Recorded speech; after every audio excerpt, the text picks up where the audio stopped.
Good morning. Today is a sea day, perfect day to talk about some observations between the Hurtigruten ships. But first, some shout outs. Hi, Jonathan, Carolyn, Daniel, and Sasha. I knew going into this cruise that the two cruises were going to be way too close together and just a little bit too much Hurtigruten.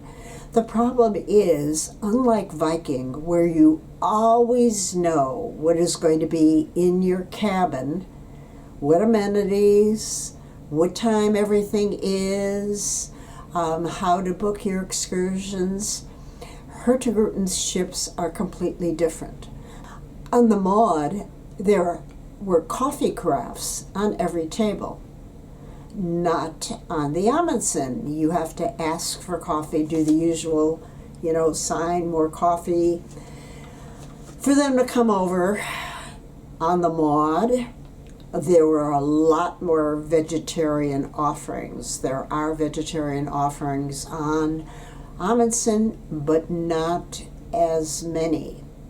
On the Maud, there is no body lotion, so I had to buy body lotion. On the Amundsen, there is plenty of body lotion in your bathroom cabin. It's no wonder I'm always going crazy and I never know exactly what to bring or what not to bring. There is also a big difference between the two cruises. The Scandinavian fjords and fishing villages was cultural, and the Amundsen is an expedition cruise, which means you never know what you're going to see or not see. We have 3 days in Kodiak hoping to see brown bears, and if the weather is bad or something like that, it could be a complete washout. It's similar to going to Antarctica or up to the Arctic. Big difference between the food. I would think that the chefs have to do exactly the same, but they don't. Unlike Viking, where everything has to be identical from one ship to another. I'm not doing a great job of videoing lunches and other buffets because I am trying to skip lunch. Everybody says, "Oh, Sheila, you're so thin." But I did come back 2 pounds heavier from the Maud, and I sort of like to nip it in the bud.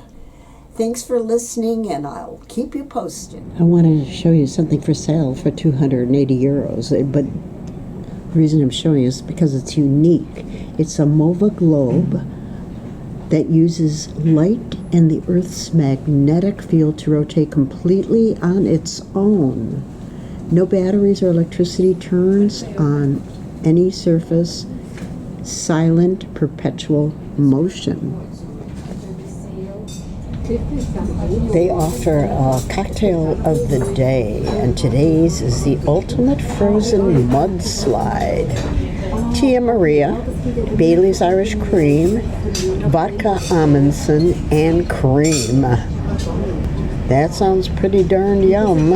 I can just imagine how many calories is in it.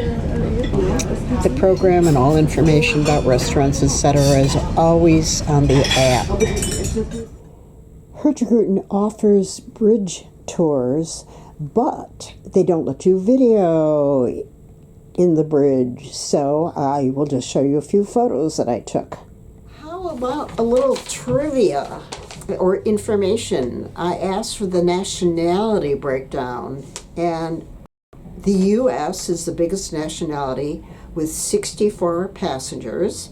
Second comes Germany with 57. Third, United Kingdom with 35. We have 13 from Australia, 6 from Canada, people from Denmark, France, Ireland, 1 person from Ireland, Luxembourg, Netherlands, 4 from New Zealand, Norway, 4 people, the Philippines, Spain, Sweden, and Switzerland, a total of 226 passengers. And I also asked if they could give me a breakdown of how many solo cabins there are.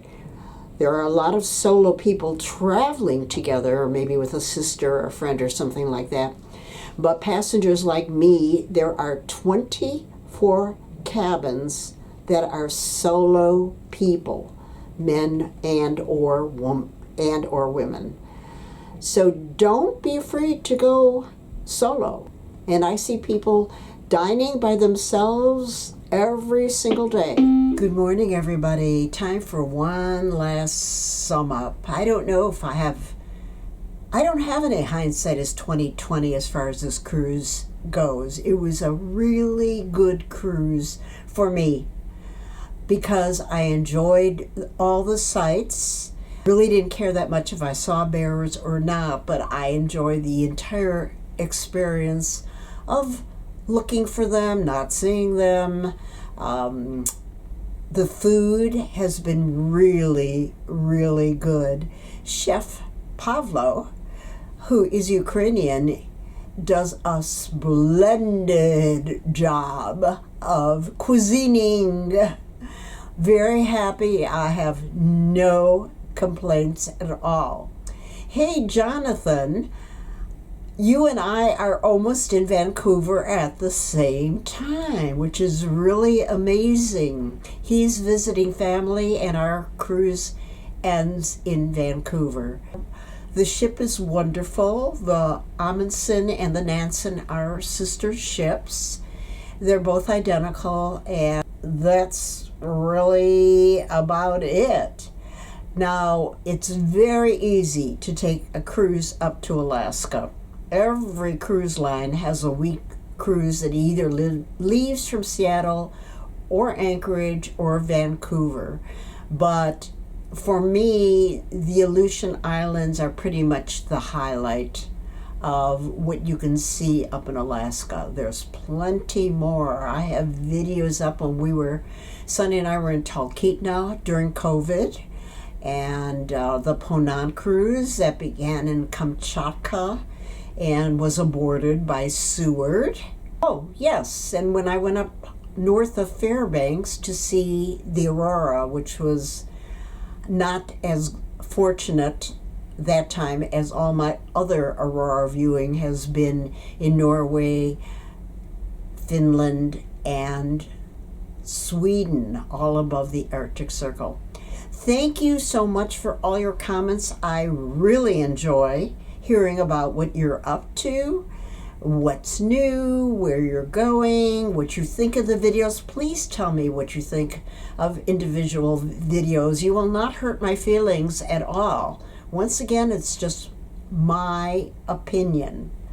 Best to everybody, and tomorrow is a sea day as we make our way through the Inside Passage to Vancouver.